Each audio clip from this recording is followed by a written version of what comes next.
Is Madrid going to sell off 5 to 10% of their stake? Essentially, it is a big question. Who knows what the future holds for Real Madrid, and a very important, I would say, emergency meeting for both us and obviously the actual team itself. Will, how you doing, bro? You okay?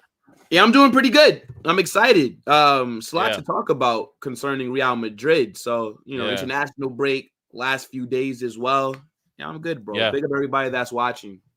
Absolutely, absolutely. We are live and we are back, obviously, on the Galacticos podcast for obviously this episode, and we're going to be covering a few things today, including, like I said at the beginning of the actual stream, the 5 to 10% obviously sell off plan from Perez. Is it a proper shock move from Perez to actually, let's say, getting more investment towards Real Madrid as a team? And we have obviously a little clip that we actually want to play during the actual whole live stream itself from Dali and the Global Madridista, obviously the most knowledgeable Madrid fan, I think, from that point and their perspective in the actual takeover itself. But let's get obviously talking about it first. So, Will, what's your whole opinion on it itself? Because I'm looking at it and I'm saying this could be a huge move into a new era for Real Madrid. I think the whole situation behind it with Perez and looking for investors, and he's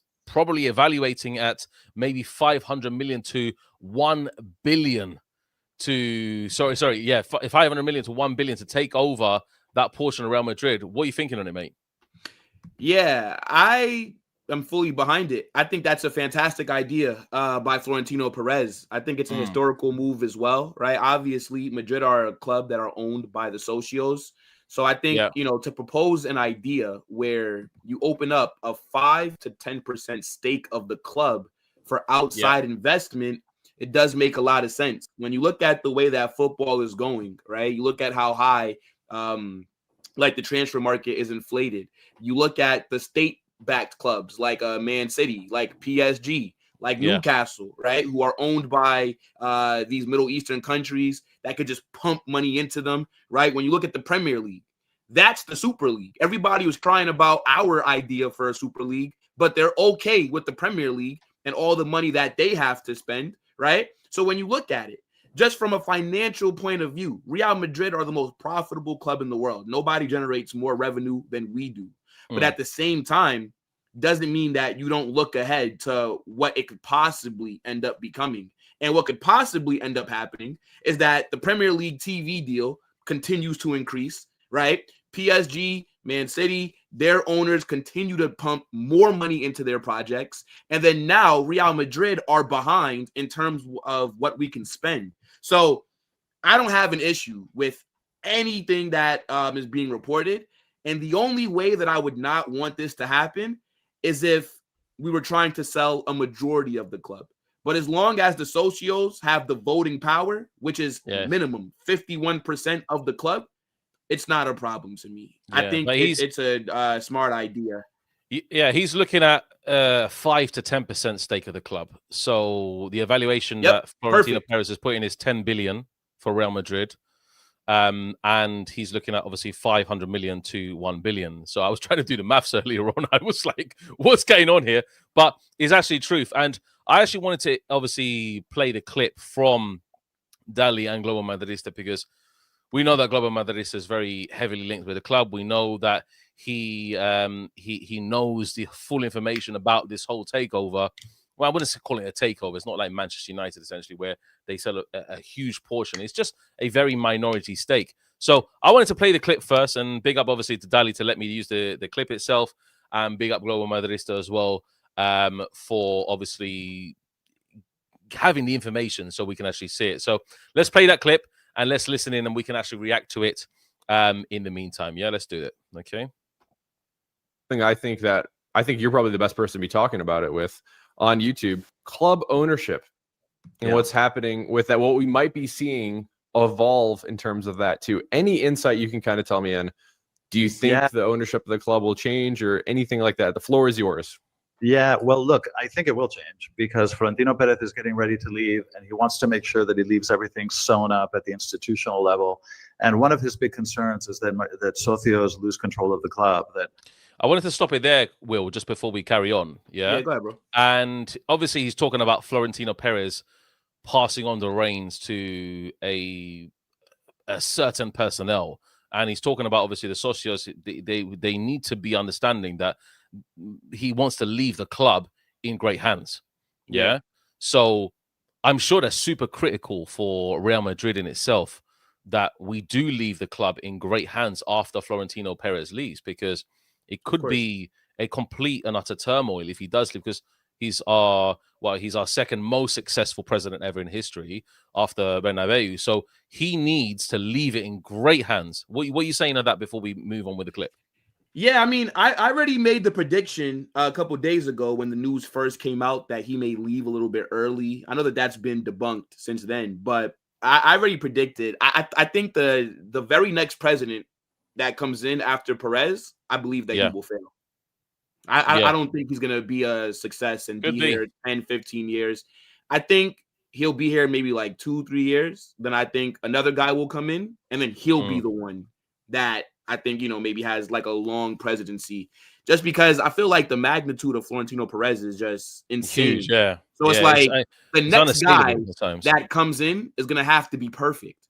They're going to scrutinize everything that he does. And I'm not saying that he'll be a bad president. When I say fail, I mean, he just won't live up to what Florentino Perez has done.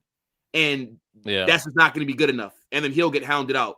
Similar to let's say like Unai Emery at Arsenal after Wenger left. Like it didn't matter what he did. If he didn't win the league or the UCL, you saw how that went. The fans wanted him out. Now they love Arteta.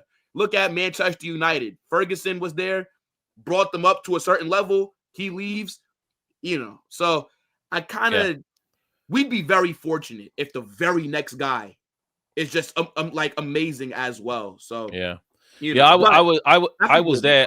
Yeah, I was there in the 90s through Lorenzo Sanz, the president before Florentino Pérez came in. And then, of course, after Ramon Calderón for a period of 3 years, I saw, obviously, the ups and downs. I saw the ups and downs of Pérez. I saw the ups and downs of Calderón. I saw the ups and downs of Lorenzo Sanz as well. So for me personally, I want to see it left in good hands, and we need a very, very good president to carry on. But let's obviously carry on with the clip, and let's see what Global Madridista has to say about it. By the way, Chad, taken over. Sorry, real quick, Dave. By the way, Global Madridista, he is a socio of the club. Like, this is why we're playing the clip, right? Yeah. Just so that people have the context for why we care about what he particularly has to say. He is a member. He has seats at the stadium. So this does impact him. So if there's any YouTuber that you'd want to know what he's thinking, it is Global Madridista. So I just want to, because I know some people might say, well, why are we listening to this or whatever? That's the context, okay? He's in Spain. He lives like a few blocks from the stadium. Yeah. He's the guy that you'd want to talk to for any inside information. So I just want to call that out, Dave. Absolutely. Absolutely. Let's carry on with the clip. By sort of financial investors or someone else, and that's what he wants to avoid. Now, at the moment, Real Madrid is organized as a sort of kind of like a non-profit organization. Like it's kind of like almost like an NGO. It's sort of it's a non-profit organization that is technically controlled. These adverts. Why did adverts have to go on people during their thing? I should have gone in my premium account. YouTube Premium.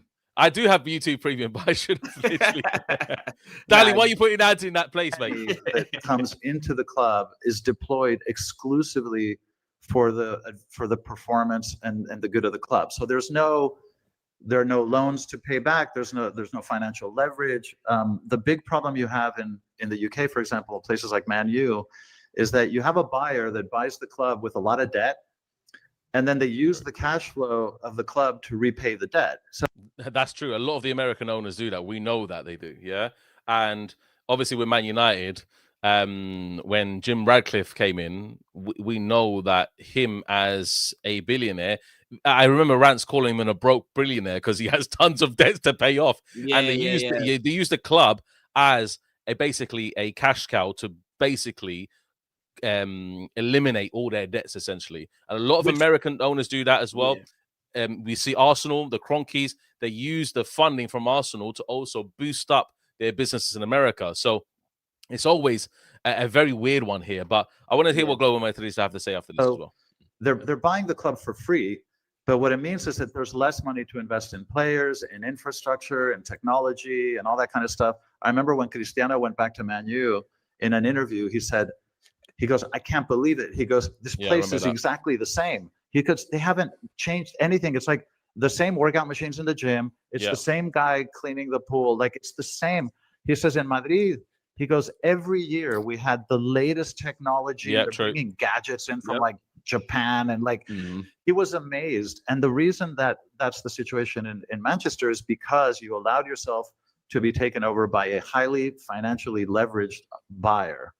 And that means that, you know, this is a financial operation very much to the detriment of the club. So we're organized as a nonprofit. Every penny that comes in is for the purpose of the club. That's true. Now, what he wants to do is make sure that socios are always in charge. And we know that before. Obviously, we knew that before, that the socios were always going to be in charge of the club. He is obviously voted in by the socios. So we look, he has no power essentially over it. But what he can do as the president is make recommendations.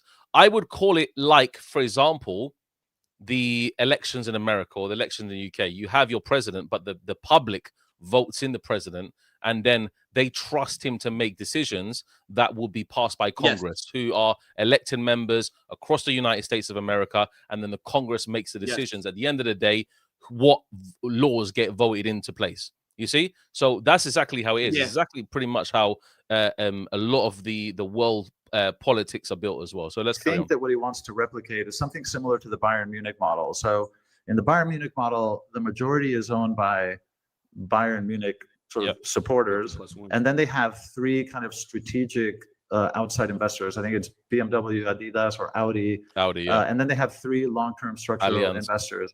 And what that allows you to do is that you can raise money and you have liquidity and access to liquidity much more easily, but the club is still controlled by the supporters. So I think that he's trying to set it up in a similar way. Now, the details have not been disclosed. So I don't know how it's going to affect us. We have four seats, 4 abonos. It's going to affect all four, like, you know, in terms of what we're going to have to pay or what we're going to receive. But the idea is to have 2 share classes. One share class has voting rights. So we would own shares that have voting rights. But the financial investors would have shares that participate in the economic side of the club, but they don't have voting rights. So you leave 51% in the hands of socios, 49% in the hands of outside investors. It allows you to mark to market the value of the club. It allows you to raise money, liquidity much more easily, and to value the club properly. So financially, it makes a lot of sense that it keeps it in the hands of Madrid. This is what I think is happening, but the details aren't out yet. Yeah. Okay, cool. So let's obviously just go into that for a second. Yeah. So essentially what Global Madridista is saying is that essentially he was thinking that it's just going to be like that kind of Bayern Munich model. It's like the 50+1 rule. Yeah. But it's turned out to be much lower than what we initially thought. It's only going to be 5 to 10%. And that's what Perez is now going to propose to essentially the socios, essentially, so we can actually have an idea of where we want to go with it, because that's what everybody's saying. That's what the news reports are saying. So I think this is much better. I think it's just much lower stake. It allows obviously that a financial investment to come in, and then we can boost obviously the club. So what's your idea? What's your idea behind this, Will? What do you think is better? Do you think I definitely think that the 5 to 10% rule is better? No, I think it's smart. For this. I think it's smart. Like, this to me is the plan B. Once the Super League failed, right? I think Florentino Pérez thought to himself, okay, how else can we compete with PSG, Man City, and these Premier League clubs who are just spending money like it's going out of style, right? Like I said earlier, the transfer window is inflated, right? If you want to go buy a really good player, he's not even world class, just a good player, 21 years old.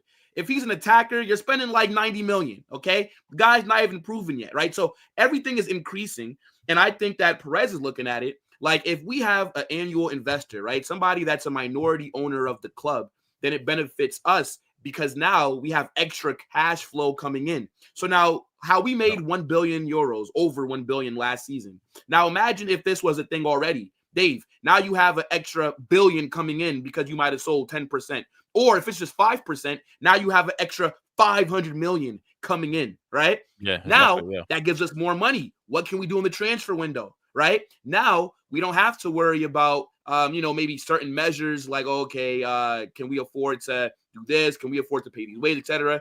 You can go and get like an Erling Haaland, for example, right? You can pay his wages, right? You can do all these just different things. So I feel like it's not because Real Madrid are broke that we're doing this. We're not broke. We're very smart with our money. But I just think it's a safe measure for us to, again, Extra financially cash flow. Yeah. not fall behind these clubs that are able to spend a bit more freely. That's Yeah, all. And I think yeah. when it comes to Florentino Pérez, on the business end of things, you can't question him. Like you cannot. What he's done for the club in terms of off the pitch, right? Making us so marketable, getting us all these brand deals that are paying us this extraordinary amount of money. He knows what he's doing, right? And I know there's going to be fans that say, oh, we don't want to be an oil club, etc. We'll never be an oil club because Madrid have history. You're not a plastic club. It is the biggest club in the world, 100 years of great success of history. It's very different to like a PSG or a Man City or like maybe a Newcastle, for example, that weren't really much before the money. But I like it, Dave. And I hope that it does go through. And I don't think that they're going to just allow any billionaire to come in. They're probably like, they're going to want to approve who it is. There's going to be some guarantees like in there. Again, it's like I said, man, go get me the Saudi prince, bro. Go get me Saudi. Go get me Qatar. I don't know, like Dubai. Where just one of those places. That's who I want to see, right? Yeah, bro, absolutely. Bring me the oil money. You know what I'm saying? Yeah, and I understand because one that. thing that those guys have shown us, they have a great track record in this sport. If you get taken over by someone in that region, they mean business. Man if they're City, going to PSG invest into Real Madrid, they mean business. They're in it to win. They're in it to be the best. And imagine being, remember, it's the first time in history this is happening at Real Madrid. Imagine being that billionaire that owns 10% of Real Madrid. Imagine that. Yeah, it's crazy, bro. Let's do it, Dave. Let's do it. Absolutely, let's do it. And I'm looking at it and saying, look, Man City and PSG, I would say in terms of Premier League success, Man City's been the most successful over the last few years. We're looking at PSG. Obviously, they look like the money that's been invested and money is being pumped into that club as well, and getting the right people in the right place, like Luis Enrique, the hiring of Luis Enrique as well to PSG. That is obviously by the team, by the investment, how everything's been taken over. And Real Madrid are not going to have that. We'll still have our real like hardliners in obviously the back end of Real Madrid, and you have including Florentino Pérez in that. And we need to have just, I think, a little bit of extra investment so we can get the right players at the right time when we want and however we want. Yeah, we're not waiting, for example, until summer every time. That's when Real Madrid always do their big business. We can recruit players in winter if we want to. These are the kind of moves that I want to make, because we saw last year how bad it was when we couldn't recruit in winter, and we're not doing that. And then suddenly in the summer, we have all these different transfers. And we're looking at Real Madrid, like on summer last year, the plus 100 million. Like, imagine if we had financial investors, they could have pumped even more money into it. Yeah. And that's a good point that you bring up. The January. When's the last time that we signed somebody in January? What? Like somebody substantial?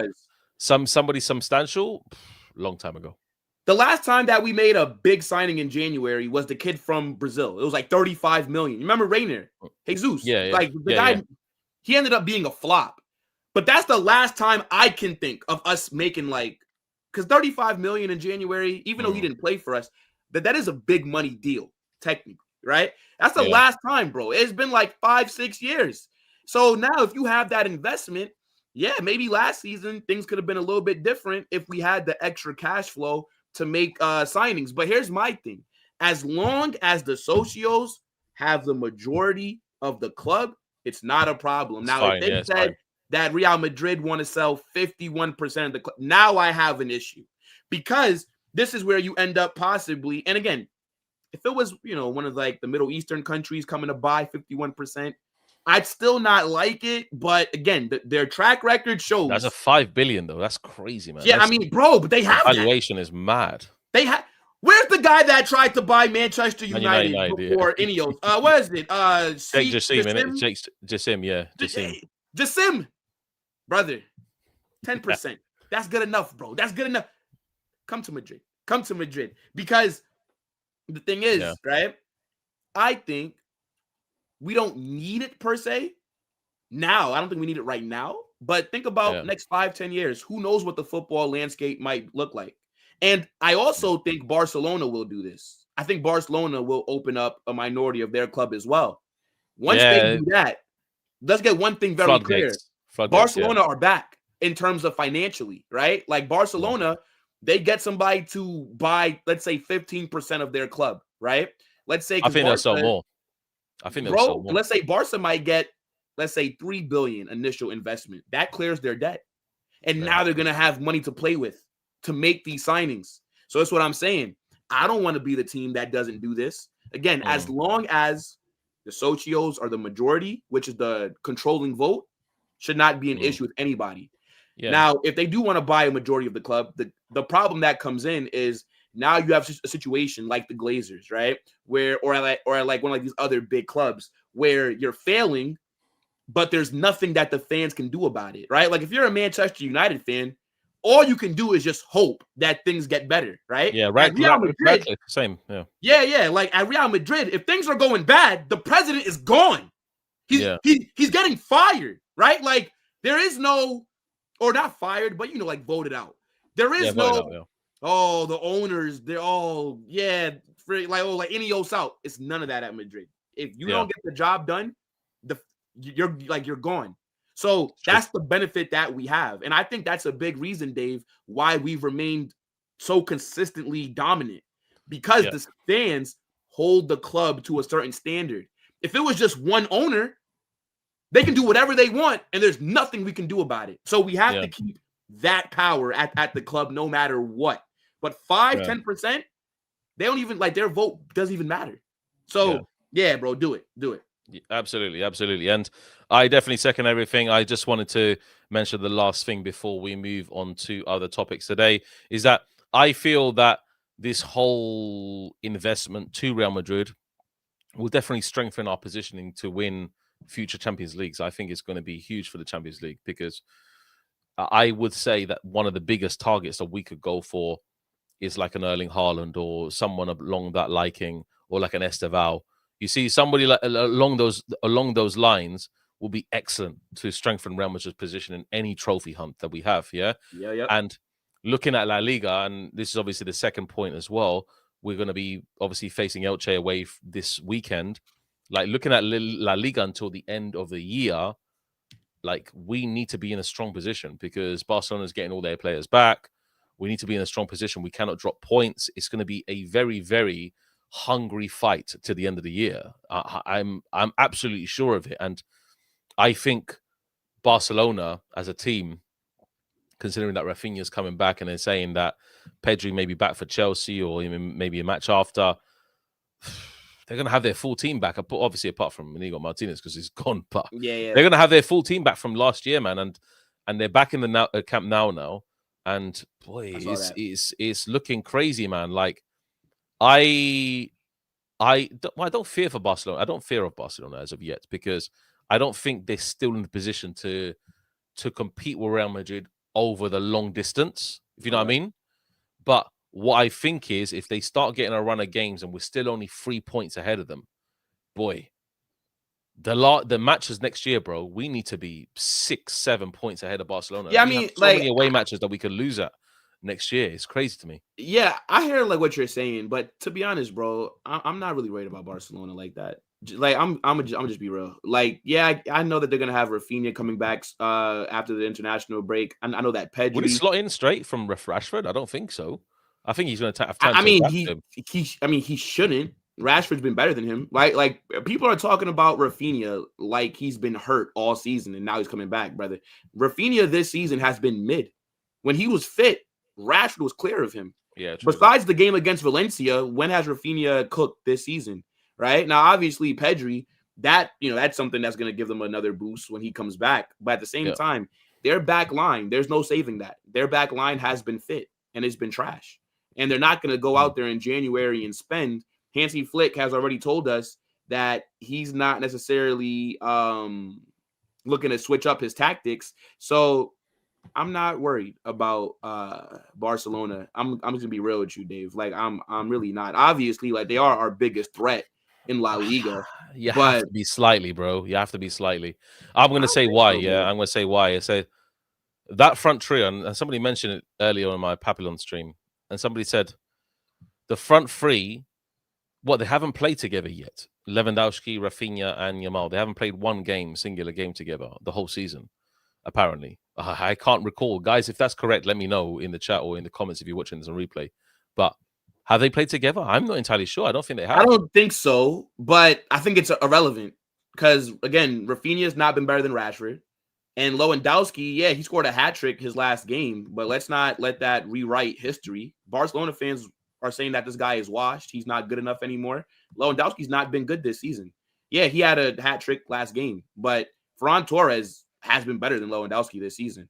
And he fits Flick's system a bit more because he runs off the ball. He presses. He does like a lot of like the dirty work that Flick wants. So I don't really like this is not last season. Rafinha is not going to hit 50 GA. Lewandowski's not going to get 40 GA.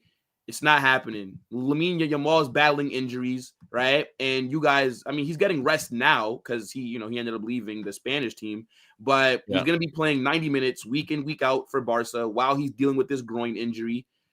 I'm not really worried about them. Like, not this season. I'll have to see like what they do in the summer. We haven't been the best ourselves, though, man. We have to be honest about it. No, I mean, it's true.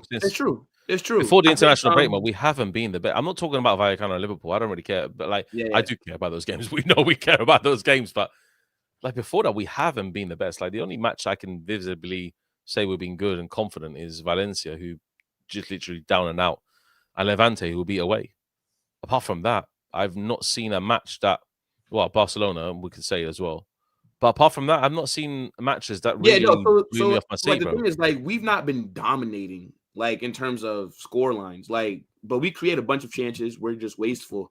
I think if we're a little bit more clinical, the score Barcelona aren't wasteful. They aren't wasteful in their chances. They're wasteful, but Barcelona, they get more. They get more. Their output is higher. They finish chances better than we do. Like Barcelona, they punish teams under Hansi Flick. We don't punish teams.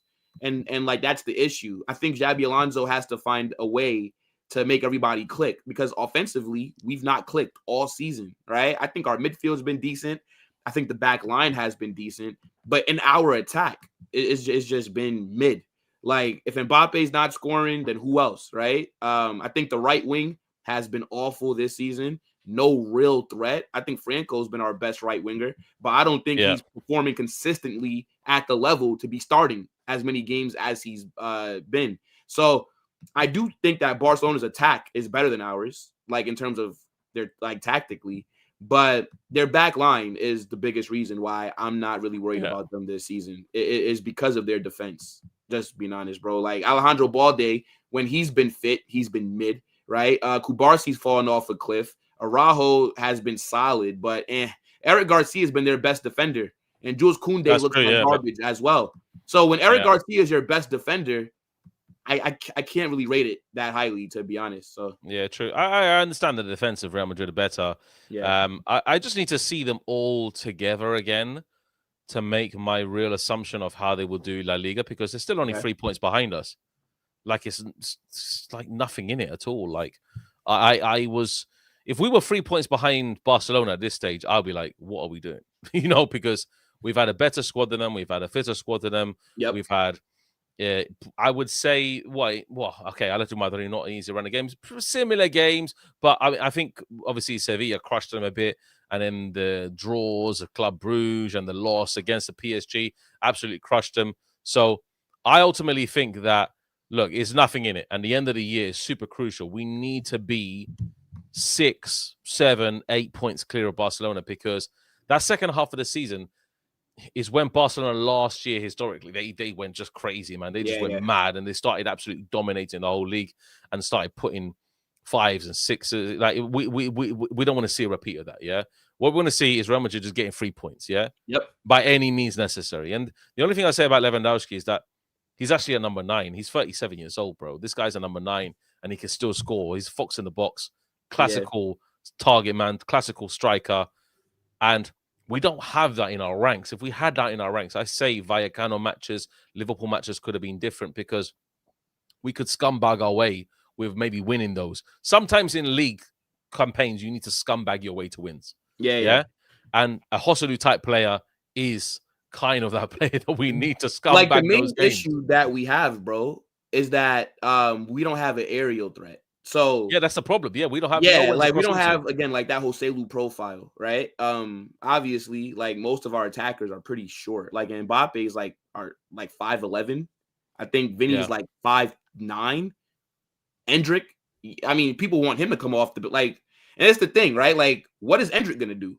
Like off the bench, you like because Endrick is like 5'7". So what we can do? You're gonna put him up top and try and.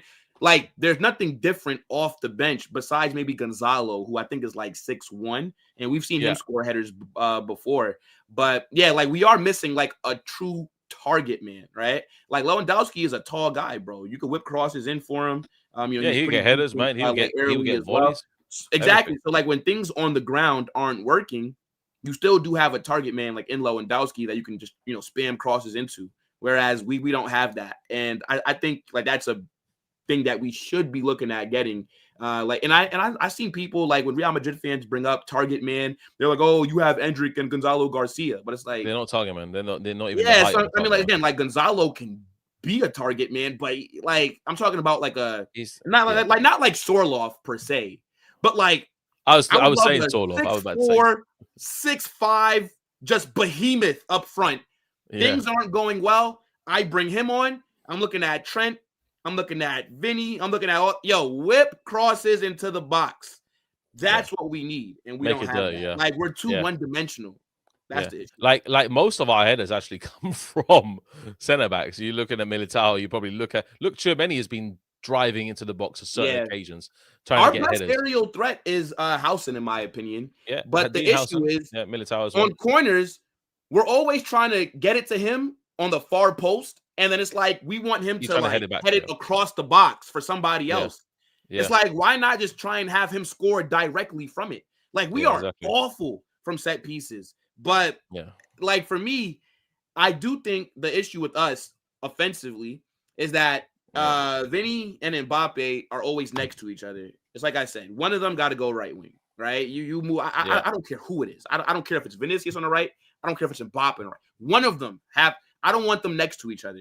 And then I think Gonzalo Garcia should be starting. I think that brings more balance. I think that is what would get the attack clicking. Because Gonzalo, we saw in the Club World Cup, this guy is a versatile striker. He can drop deep. He can link play. He can also be, again, like that target man. You can whip crosses into him. He can do well with headers, things like this. So I don't know. Xabi Alonso has to figure it out. Because with all these reports about the civil war and tension and the players we haven't even talked about that, essentially. The best way to get past these rumors is to go out there and put in dominant performances. That's how you get not the casuals that we've been doing all season long, and creating endless chances, but not even putting anything away. That's crazy. Yep. And like I've just got to touch on one more thing before we shoot off. And obviously, I was putting in the chat that we were talking like Rodrigo and his position in Brazil, Ancelotti.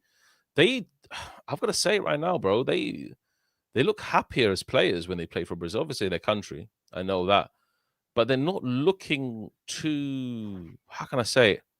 Stressed. They're not looking too pleased to play for Real Madrid. Like they go on the pitch and they look stressed. Like Vinny, usually, like I would say Vinny, like a couple of seasons ago, obviously different player than last season, but like he keeps on. My problem with Vinny, he keeps on running into. He's trying to be direct. Obviously, most of our attacks coming down that end. He's trying to be direct, but he keeps on running into people. He's trying to do his usual routine, and sometimes he's successful. He's looking at doing that multiple times and becoming successful a few times. You know, that's what I'm seeing Vinny. And Rodrigo, the way he was playing for Brazil and trying to cut into the attacking 10 area, I was like, bro, like, I know Arda Güler's R10. I know, or Jude Bellingham's R10. But I would like to see Rodrigo phase into the Copa del Rey or something. Put him in the 10, put him out on the left wing. Because we know people are assuming that Rodrigo won't play. But I'm looking at the Copa del Rey and saying we have a great second string team as well. We can but I don't get why bypass Rodrigo just can't start on the. I don't get why he just can't be on the right. Man, I don't know. Like, I don't bro, know. Again, if you're not gonna put Mbappe or Vinny there, then put Rodrigo on the right. He is the best option that we have, like on that wing. But I do agree, though. Of course, the players are gonna be more happy playing under Carlo Ancelotti. They know Carlo, right? Carlo's been their manager. I was fuming at it and how they're treating Xabi Alonso. But bro, they're coming off the pitch, they're hugging Carlo Ancelotti like he's their dad. But if you realize, like, what's the one thing that everybody says about Carlo, bro? He's a great man manager. He's like, great. Carlo, he's probably knows how to relate to players, right? Like he knows like how to get them to play for him, right? I know last season was awful, but it's cycles in football. You can't be at the top forever, right? But I think when you have Xabi Alonso, right? He's more hands-on. He's a tactician. He's nitpicking at the smallest things because he wants perfection. And I always use this example, right? It's like when you have a job and let's say your boss either quits because he got a new job or he gets fired, right? And you and your boss were super cool, right? You guys had a great relationship, like in the office. You get the horrible boss. Like he trusted you. He didn't, but now he leaves the company. New manager comes in, right? Your new boss, he's a micromanager. He's reviewing everything that you're doing. You know, like you guys might not get along. Like it's what's the word? It's normal that when there's change like that for you to maybe not like it because you're not used to it. But I think once it starts to click, because I think we all see what Xabi Alonso is trying to do. And I like how it looks, but just the attack still just needs to be tweaked a bit. And I think once it starts to click, Dave, I think like once we start just battering teams, all this talk about locker room disharmony is going to go away. But when you're not playing well, when you're going back-to-back games without a goal, these reports are going to come up because it's an easy thing to pick at, especially seeing Vinny's reaction in El Clasico, seeing how the players were a bit annoyed with Xabi's subs against Vallecano, which were awful, by the way. The things like that, it's very easy for the media to pick it apart when you're not winning. But once we get back to cooking teams and things like that, we're not going to hear nothing of this. Trust me. Absolutely. And I definitely believe that. So, look, we know Ancelotti, what he does, mate. He's, like we said, he's a great manager. We know that he has a great relationship with his players. That's one thing we know that Ancelotti does. And him and Modric had an amazing relationship. Him and Cruz had an amazing relationship. They would die on the pitch for this man. Yeah. But last year, it wasn't evident. I think something didn't click. And that's when, obviously, time to move on, isn't it? And time to move on to bigger and better things. So, like you said, with a horrible boss that steps in, he sometimes comes in to steady his ship and then make sure that the company performs better than it does before. So, that's the whole thing behind it. And I think Xabi Alonso, it will take him time, but we've got to see performances that we are convinced as Real Madrid fans. Yeah. And it's not the situation with Leverkusen. This is a big club that you're walking, the biggest club in the world that you're walking into. Yep. If you don't command respect from these players, they will take the piss out of you. And that's factual because they have a lot of these players. I'm not talking about Vinny, just Vinny. And I single out Vinny a lot because his ego he seems very like vocal on the pitch and he has a lot to say, but Bellingham is like that. Mbappe is like that. Mbappe has a big ego as well. Bellingham has a big ego. Vinny has a big ego. Rodrigo would have a big ego, but he's kind of a quiet person. But remember when he got subbed off against Oviedo? He got absolutely irate. He was pissed for getting subbed off against Vinny. That's crazy, man. He got absolutely pissed, mate. Yeah. He went on the bench. Like, this is what we're talking about, yeah? So, ultimately, Real Madrid, we need to steady the ship. After this international break is gone, let's steady it out. And let's beat all our away games coming up. Let's beat, obviously, Olympiacos. Most importantly, beat this Manchester City side. If we beat this Manchester City side, it's going to give us huge confidence moving forward. Huge confidence. Yeah, I agree. And that's all I got to say. But guys, thank you much, obviously, for joining in the live chat. Let's get some, obviously, let's get some comments going on as well. I've started some comments as well. Okay. And he said, Jackson said, I just think Perez forcing Mbappe into Carlo hands let him down. What do you think about that, Will? Yeah, I mean, when you're the manager at Real Madrid, you have a say, but most of our signings are club signings. So you gotta just figure it out, bro. Like, oh no, my dad bought me a Ferrari, but I wanted the Lamborghini. Come on, you got handed Mbappe. Stop it, bro. Like, that's not really like an like, it's not like we went and got him. I don't know, like Victor Austin. No, nah, he's a good player. Like Nicholas Jackson or something like that. You know, like I saw Nicholas Jackson. Like, I'm pretty sure, Dave, most managers would want to be forced Mbappe in the squad. You know what I'm saying? Like, absolutely. Hey, come on. Yeah, absolutely. Well, I made my top 10, by the way, for later's on show. So I may make a slight appearance. I've got some surprises in there. Okay. Okay. What is Real going to do if Mbappe gets injured? Obviously, a lot of Mbappe dominating this conversation group. Will they score goals? You just need to pray to the gods above. Mbappe stays fit. Obviously, I mentioned a video yesterday about Gonzalo Garcia potentially being linked to Premier League clubs. Can't let him go. No, can't. Yeah. Can't. Not because if Endrick you've probably seen the reports of Sunderland, Aston Villa. Yeah, like if Endrick leaves, you can't like only one of them should be allowed. I do think that Gonzalo needs more game time, but at the same time, right? If Mbappe gets injured, I think we'll be fine. You got to remember, bro, like we won UCL, La Liga, Spanish Super Cup, beat Barca every single game the same season that the season right before Mbappe joined us. So like we have proof of concept that we can win without Mbappe. But obviously you don't want a player of that magnitude being injured. Of course not. Absolutely. And I just obviously want to just cover this with, and it's obviously for future, but domestic treble, mate. Do you think it's possible? Obviously, Super Cup's just around the corner. It's January, bro. Yeah, it's possible, but I don't think so. I think I said that Barcelona's maybe.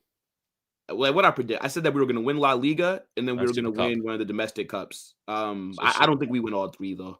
Like I can never predict the Copa. I mean, I always will, but I've only seen us win it one time, bro. So yeah, I don't know about Copa del Rey, bro. But Spanish Super Cup, possibly, yeah.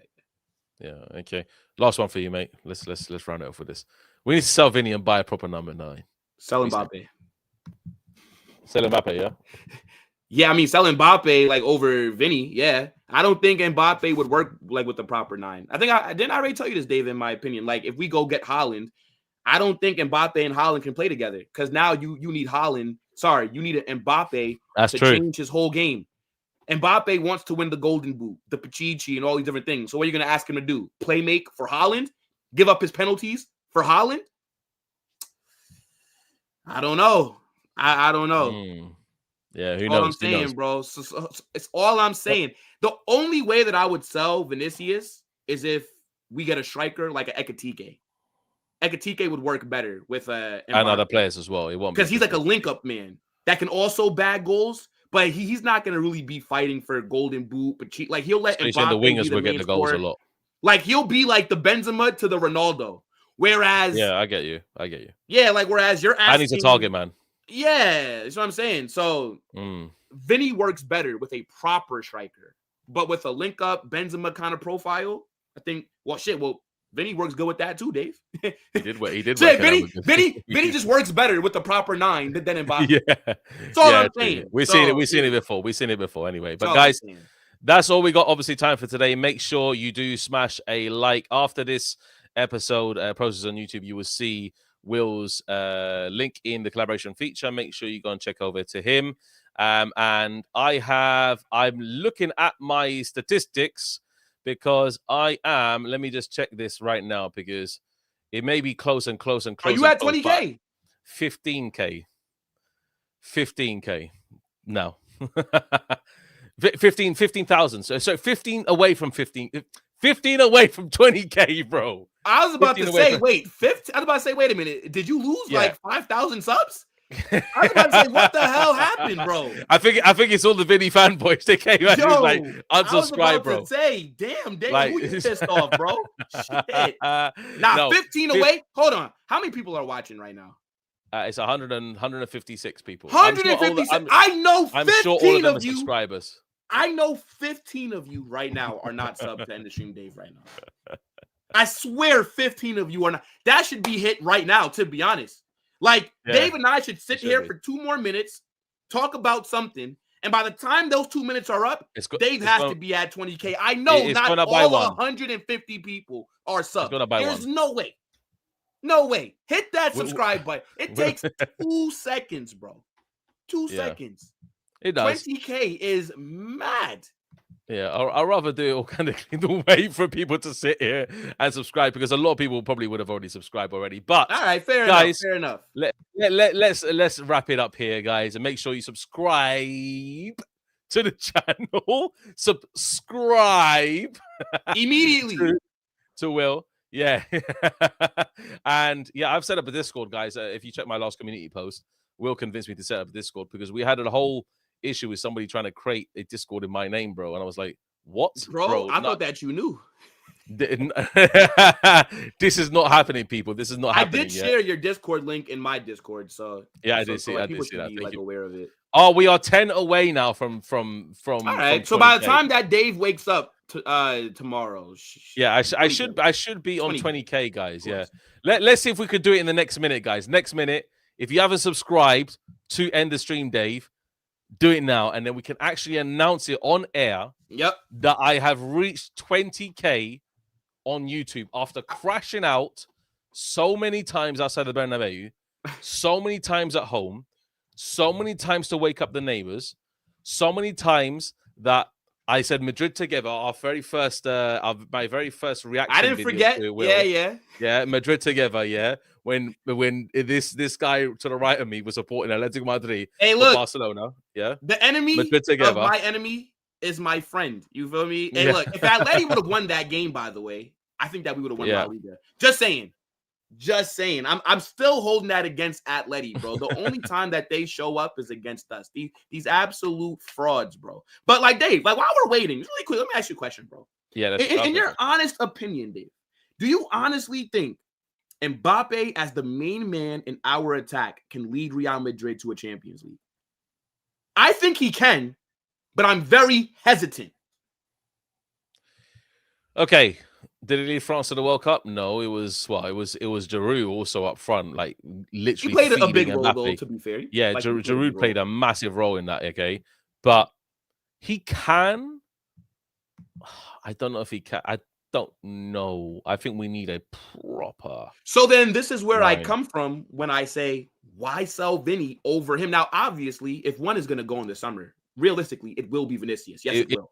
It is Vinny. Yeah, it yeah. is. But that just makes me nervous. Like at PSG, this guy had the team tailor-made for him, and he couldn't get over the line. All right. So it's like, what makes me think he'll be able to do it here? Even though, again, this is Real Madrid. It's a bit different.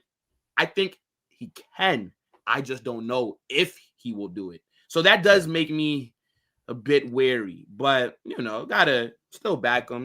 I like that Mbappe is here, but when it comes to like player FC debate and all this stuff, I just think that people are just mesmerized by the numbers and not actually how effective it is to what really matters, which is lifting trophies. So yeah, absolutely. Well, by the time chaos starts, probably I'll be on 20K. I've only got literally 9 left to go. All so right, guys, fair if enough. you haven't subscribed, make sure you subscribe, and hopefully by Football Chaos tonight, I'll be in that stream. I will be announcing that I've hit 20K as a YouTuber, essentially. Yes, sir. Big up. Okay, man. but guys, we are redirecting to Matrix. Matrix is about to start his show. Make sure you subscribe to Matrix as you go in. Put Dave and Will Raid or Galacticos Raid, and we will see you next time. Make sure smash a like, comment down below if you're watching this on replay, and don't forget to subscribe to Will when you do obviously have access to the collaboration feature when it is all processed on YouTube. Guys, take care, adios, and this has been the Galacticos podcast. Take care, adios, people.